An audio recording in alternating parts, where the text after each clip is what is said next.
Our next speaker, Siv B.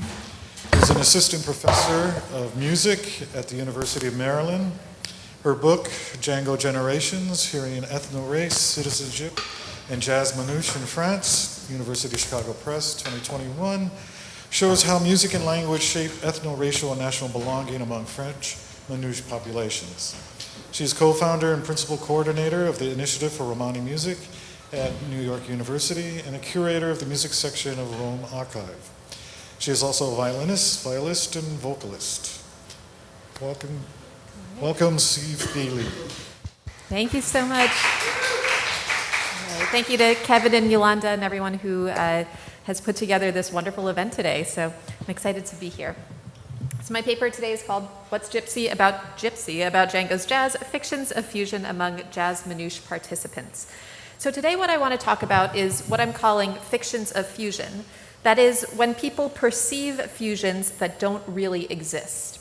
I'm going to focus on the example of Django Reinhardt, the prolific French jazz guitarist. So Django, as he is colloquially known, made his mark in the early 1930s as the frontman of the celebrated Quintet of the Hot Club of France.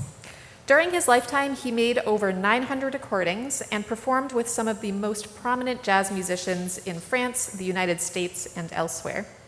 He's especially well known for his role in promoting the guitar as a solo instrument in jazz.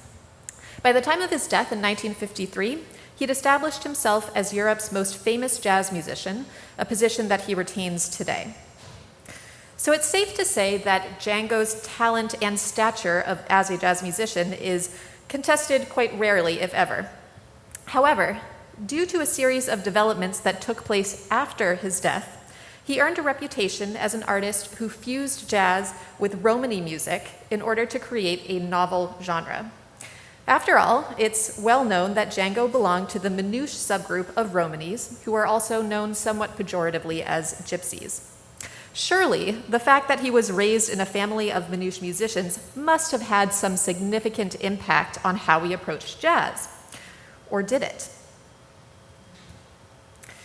In the next 18 minutes or so, I'll explore some possible reasons for which listeners hear Romani influences in Django's music, despite little to no evidence to support this idea.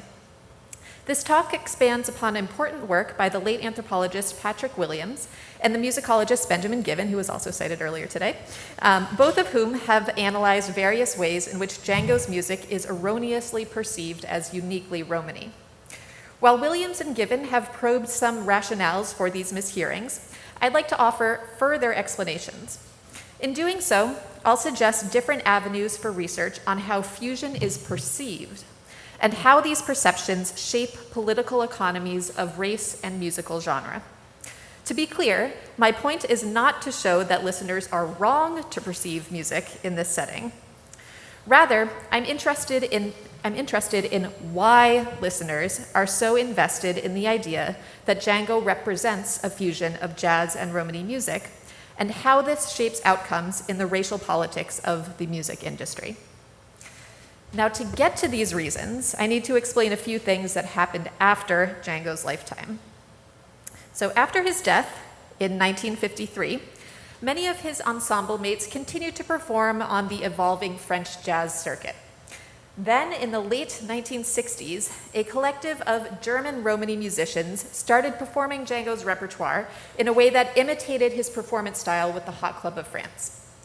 Within a few years, a number of these musicians' French manouche cousins became inspired by the collective's homage to Django and began to do the same. They claimed him as a cultural hero and asserted that his music was their music too. The imitation of Django's recorded work, primarily from the 1930s and 1940s, became a community practice that was transmitted intergenerationally among manouche men and boys. They began to incorporate influences from French popular song, bossa nova, and sometimes Hungarian czardas, which is a characteristically Romani genre. Musicians added their own compositions and arrangements to the music's repertoire, and some even sang in Romani. Many musicians were supported by nonprofit organizations that helped brand the music as uniquely Romani and promoted it as a means of cultural activism. By the 1980s, this new musical practice had earned the moniker of jazz manouche, definitively rendering it an emblem of manouche cultural identity. Then, as a result of increasing commercial success, jazz manouche became a widely recognized term starting in the 1990s. Today, jazz manouche is also known in English as gypsy jazz, and it's performed and consumed by manouche and non-manouche people alike. It can be defined aesthetically by several factors, which include a mostly string instrumentation that is centered on one or more, often acoustic, guitars, usually of the Selmer model that Django and his accompanists regularly used. It also includes small group improvisation, a repertoire consisting largely of US swing tunes recorded by Django, his own compositions, and then some more recent tunes as well. And then its characteristic percussive rhythm guitar stroke that is called la pompe, which means the pump in French, and it's a very brisk, percussive right-hand movement. So these are just a few of the characteristics. And I'll also stress here that although jazz manouche remains grounded in Django's recordings, including an emphasis on recreating his improvisational techniques, it has also evolved into a practice that is quite distinct from what he performed during his lifetime. Yet because jazz manouche is so obviously centered on Django, both musically and discursively, some listeners project this relatively recent genre onto the music Django created many decades ago. The sounds, practices, and values of jazz manouche, including the demonstrable incorporation of Romany influences, are interpreted as synonymous with those of Django himself, despite this considerable temporal gulf. As Ben Given puts it, quote, "A great deal depends on whether we apprehend Reinhardt's music in general, as well as that of his followers, from a historical perspective as jazz, or a presentist one as jazz manouche," end quote. So how do we square what's going on between these historical and presentist perspectives? Patrick Williams writes that if we as listeners hear a manouche influence in his music, it's because, quote, "we've learned to do so with all of his disciples and followers," end quote. He explains that since we lack recorded evidence of what distinctively Romany music his family members would have been playing during his lifetime, let alone an idea of what would have constituted a uniquely Romany musical style back then, it becomes impossible to claim that Django actually incorporated Romany influences. Along with other important voices in scholarship on Django, he argues that Django's style was his own and that it fit firmly within the jazz idiom of the time. Even his longtime Romany accompanist Madelot Ferré once said, quote, "People say Django plays gypsy style. He doesn't play gypsy style. He plays a style that's only his," end quote. To drive this point home, Given writes, quote, "Reinhardt himself had no conception of gypsy jazz, and even if he had lived to witness it, he would likely have had little interest in it," end quote. And yet, many listeners identify his music as sounding uniquely Romany. So let's listen to an early rendition of Tiger Rag, recorded by Django and his quintet in 1934. I'm just going to play a few of his improvised choruses.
So, in his 2008 book, Gypsy Jazz in Search of Django Reinhardt and the Soul of Gypsy Swing, journalist Michael Dragney writes of this recording, quote, Django's guitar playing was alive with dizzying melodic improvisations.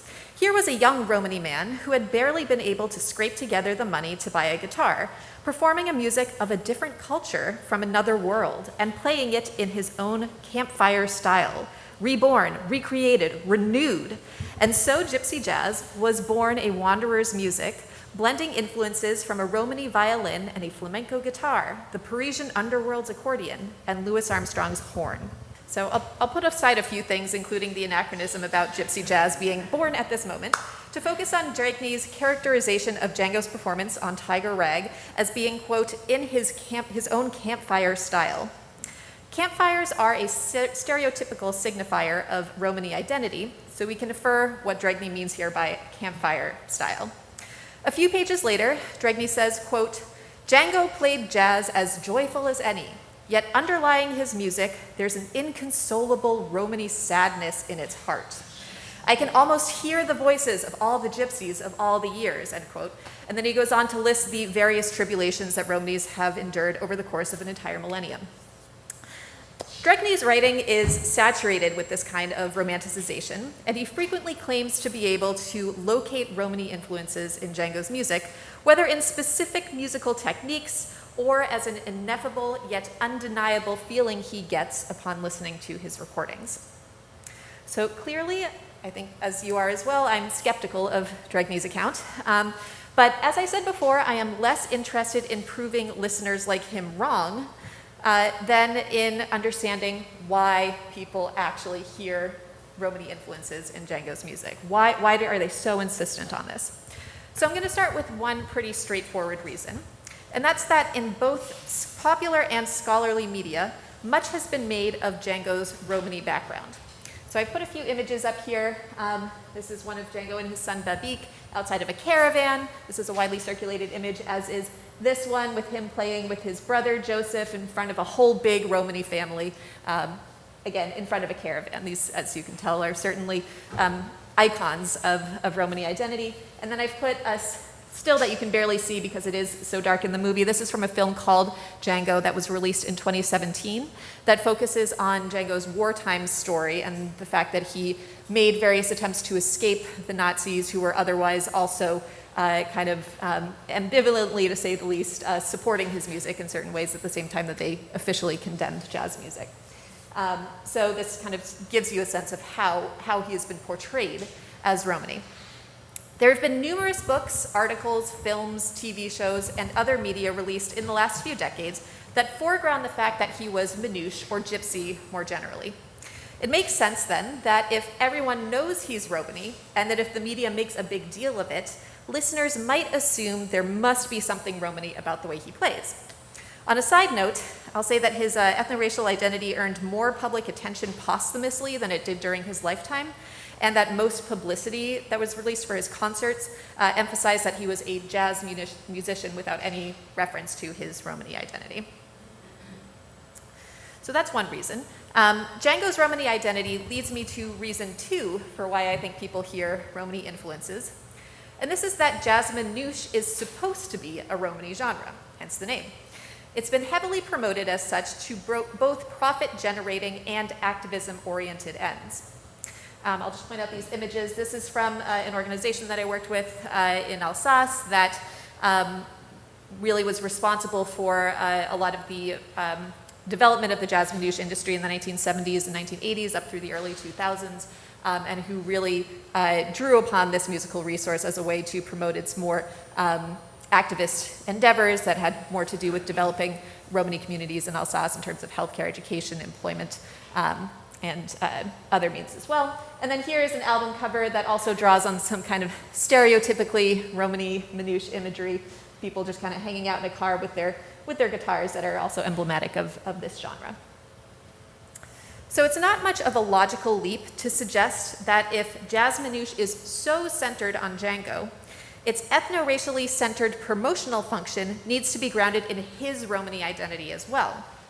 The close association between jazz manouche and Romany identity is largely the result of the commodification of ethno-racial identity, reflecting what cultural theorist George Eutyche calls the expediency of culture. While jazz manouche initially emerged as a practice within manouche and related communities, a narrative also emerged that portrayed the genre as part of a long-standing tradition that stretched back not only to Django's lifetime, but to the traditions that preceded his jazz career.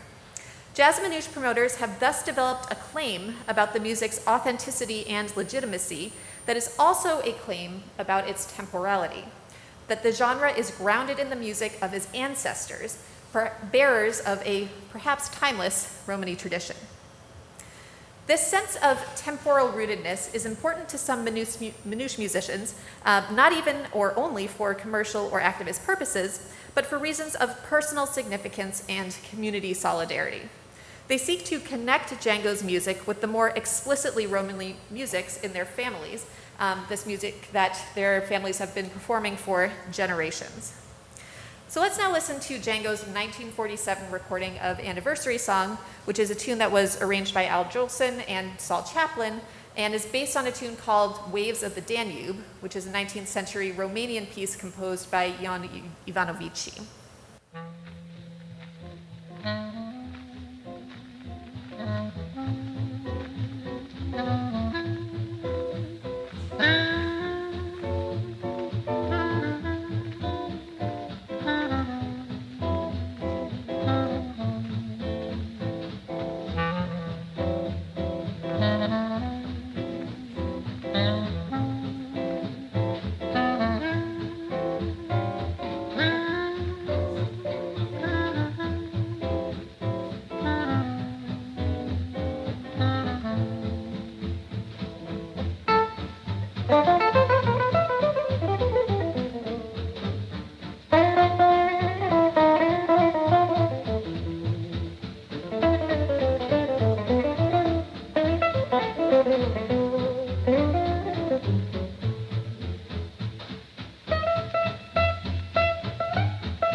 In an interview with me, manouche accordionist Marcel Leffler linked the affective force of Django's recordings to his presumed influence from Romany music, saying, quote, Django was able to create the same emotion in his music because he was really inspired by Eastern European Romany music.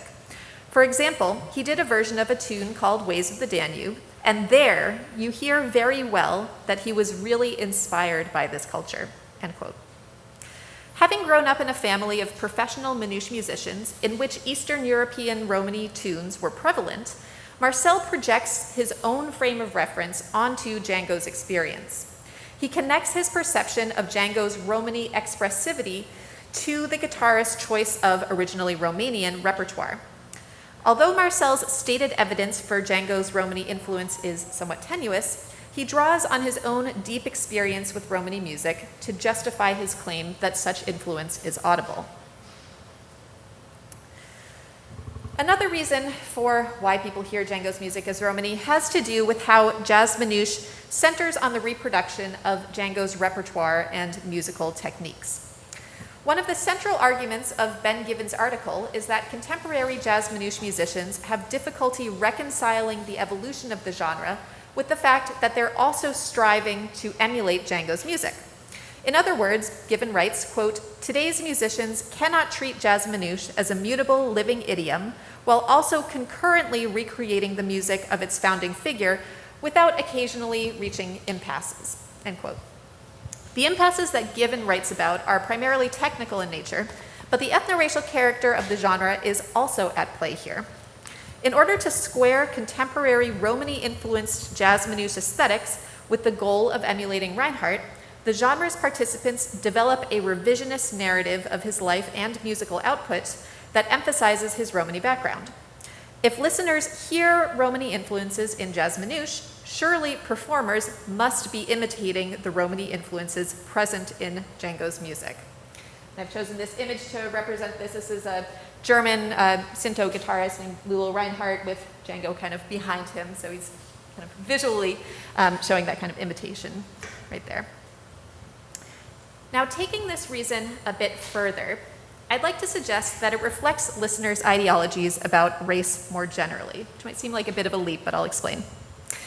Typically, musicians who self-consciously fuse different genres do so at least partly in the name of artistic innovation. They're striving to create something new.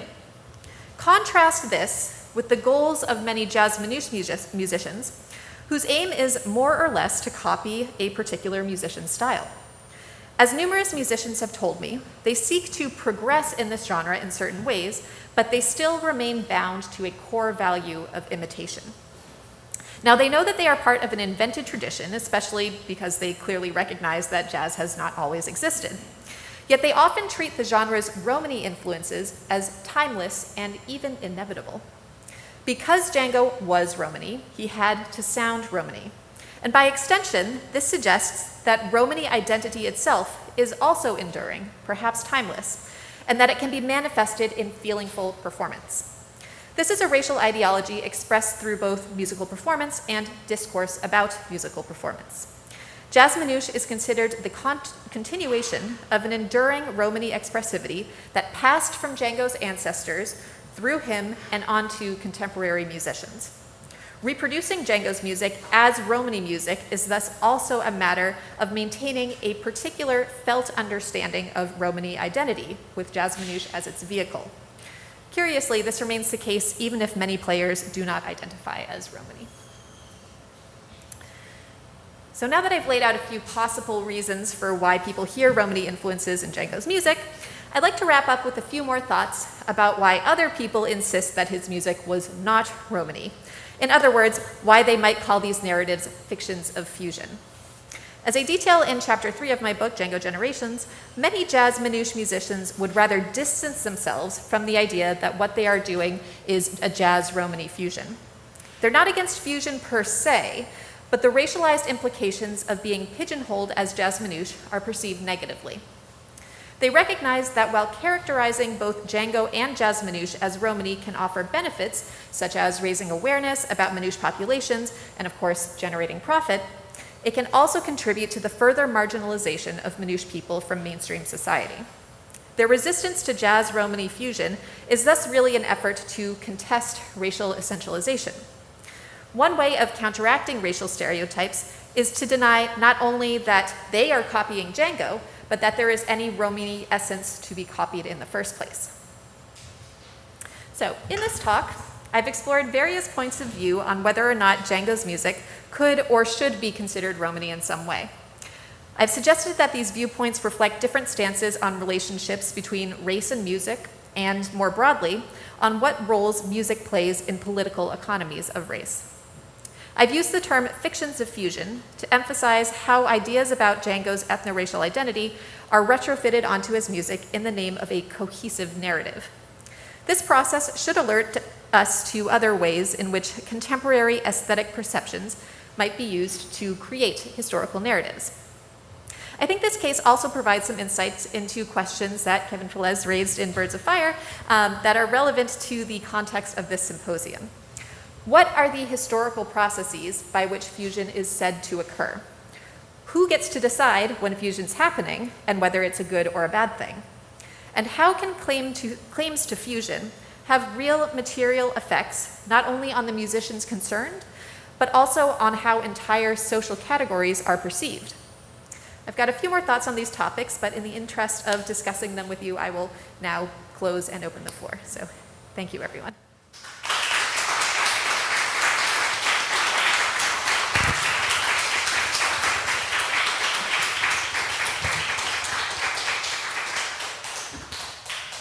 I'm just wondering about other sites in the 1970s. I'm thinking now of the sort of the temporal zeitgeist of the time. I mean, there are several other resurgent, quasi-nationalistic and sometimes very nationalistic styles that were arising around the same time. In Brazil, I'm aware of certain things that were like choro. There was a big resurgence of choro, and many of those songs were newly composed, but in an older style. Samba, pagode, and other samba styles, again referenced an earlier style, but were newly composed and newly, put together. They seem like, and in the United States, there was a massive festival of early jazz in Sacramento that became this, enormous thing. All kind of at a time when there was a long period of progressivism that was focused internationally that suddenly, or maybe not so suddenly, became out of favor. And I'm just wondering, are there connections to these things in your mind, or do these seem like they're all sort of distinct from each other? I can see arguments for both.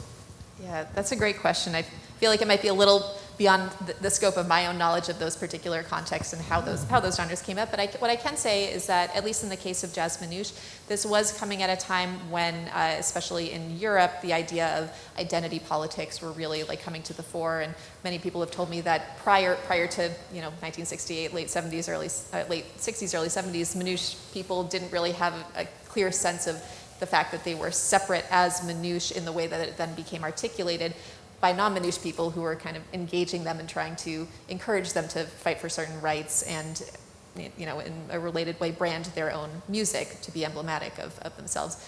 And this also occurred during a time, French nationalism has always been a very difficult topic of debate, and especially with the influx of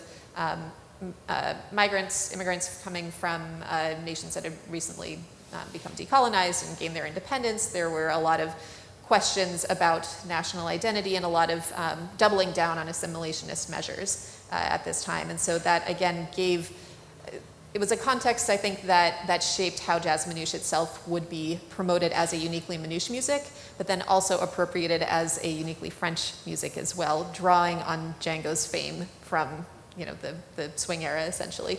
So there were a lot of uses that Django's music got put to, whether in the name of manouche identity promotion or also French nationalist discourse as well. And so I can see, I'm not sure if that's really answering your question, but at least in this context, I can see those kinds of pressures kind of coming together to reinforce certain ideas about who Django was and what his music actually contained. I want to ask you about nationalism too, but not in terms of France. Mm-hmm. So if you look at Sicilian jazz musicians or some of the musicians that I work with in the Canaries, right, there are associations with jazz as countercultural, right, and as a way of forming identities in contradistinction to the nation state. And I think that you may have answered this a little bit in your conclusion, because you were talking about how the musicians themselves feel sort of pigeonholed, right? But you did mention that, both from media and from the activist side, right, that there are representations of jazz manouche related to cultural identity. And I just wonder if you think that it has anything to do with folk nationalism and jazz as countercultural, right? The idea of jazz being connected to Afro-diasporic and African-American culture in contradistinction to the U.S. as a nation state. Yeah. I think there's some element of that, especially in terms of the fact, because manouche people, and especially in the area that jazz manouche is being formed and then solidified later in the 90s and 2000s, really saw what they were doing as perhaps somehow countercultural or at least anti-assimilationist in that context. And so there are a number of musicians I've spoken to who actually draw explicit connections between what they're doing as marginalized manouche people in France and what African Americans did in the US as jazz musicians as well. And so they think of jazz as being kind of this music of the marginalized, and therefore the most appropriate vehicle for them to express that kind of marginalization, but pride in the fact that they are distinct from a more, well, I'll be frank, white supremacist idea of what French national identity is all about. So I definitely see those parallels there. The extent to which they are always conscious of that and always trying to promote that, I think is that's another question, and I don't think that always comes to the fore, but at least when you get people talking about it, that often comes out. Thanks, Mark. Hi, thanks for a really interesting paper. I was just thinking about Homi Bhabhi's idea of strategic essentialisms, and it seems to be that your paper is, arguing well against the kind of romanticization of the sort of essentialization of these Romani characterizations in the music. And I'm wondering if you can talk about the kind of transformation of these ideas within an embedded New Europe, where in the 1990s multiculturalism takes on a greater, let's say, proximity to the discourse of thinking about the kind of collaboration of cultural groups. So, in short, are there transformations in this kind of self-representation? Has it become more self-conscious? Is there an acknowledgement of this kind of romanticized ideal? Or is this not something that the musicians themselves are talking about? Oh yeah, so they are absolutely aware of this and talk about it all the time. And so actually in my book I developed the idea based on Gayatri Spivak, but also Paul Gilroy and his idea of anti-essentialism, something I call ambivalent essentialism, which reflects how these musicians are hyper-aware of the essentialisms and also the tensions that arise with self-essentialization in terms of the drawbacks and the benefits, and how they navigate those and kind of maintain those tensions all the time. They never really choose one side or another. They're always kind of contextually navigating that. And then, when we're talking about the rise of multiculturalism in various parts in Europe, that of course, played out differently in different areas. When jazz manouche was forming in the 1970s and 80s in France, this was an era when there was a socialist government and there was a lot of support for that idea of multiculturalism, and then that all kind of multiculturalism became kind of a dirty word in the 80s when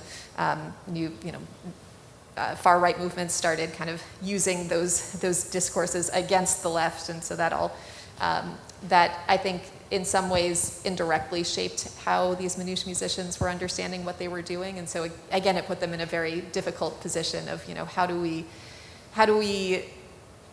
take advantage of the political context that we're working in without compromising who we actually think we are and, what we're actually after. I'm not sure if that answered your question entirely, but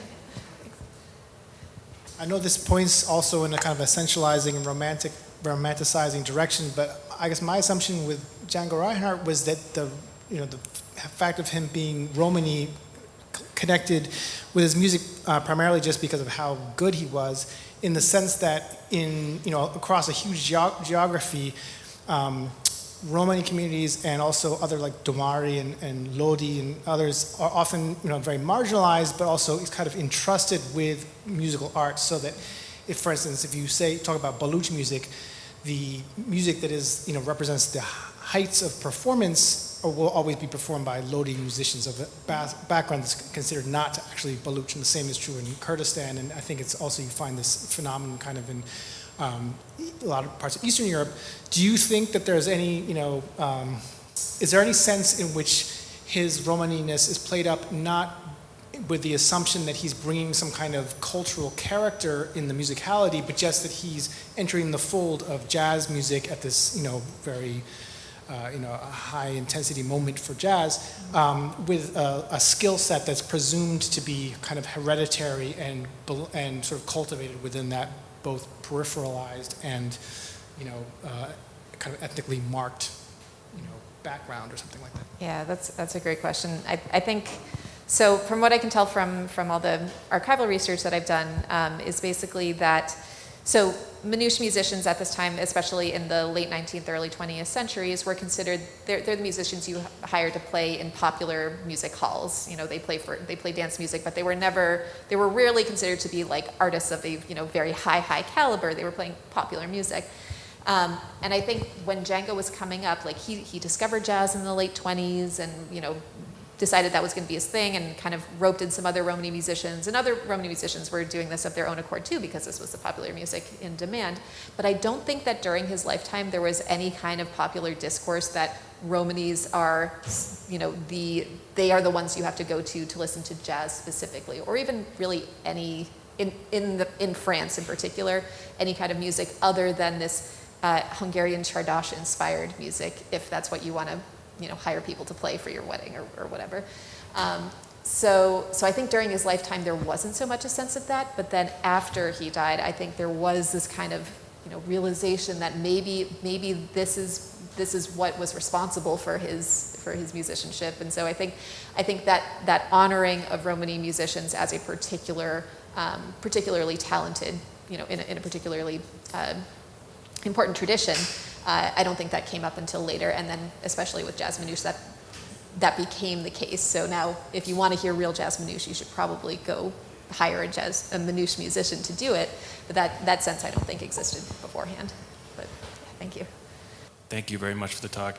Just really basically, what is the evidence? So how do we know that there's no Romani influence at all? I don't know if you covered that at all, but I'm just kind of trying to think about just the deep, as a musician and a scholar and everything, like tracing influence, and I talk about it in my class all the time, is one of the most naughty, virtually impossible things that I can conceive of doing.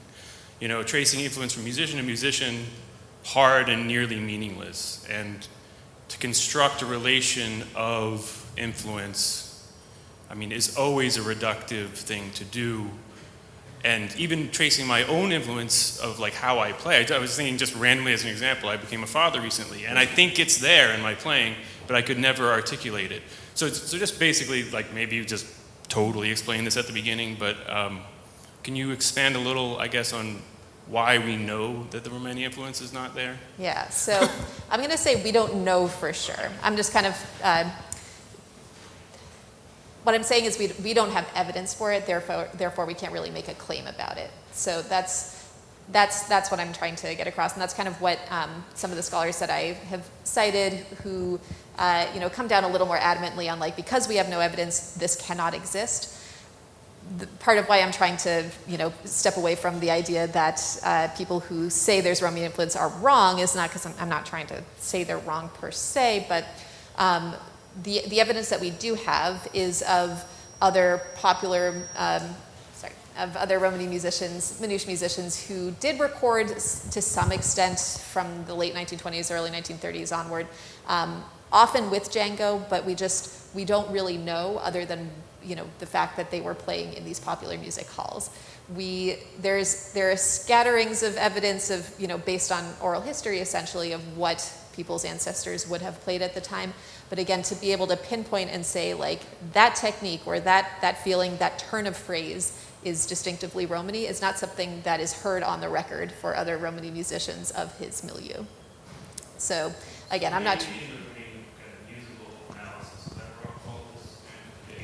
That's what a lot of people think it comes down to. So I'm not talking about necessarily like more nebulous or cultural influences per se, but really about like what's actually in the music, the techniques that are audible. Yeah, but it's a great question. It's something that still remains a very open question.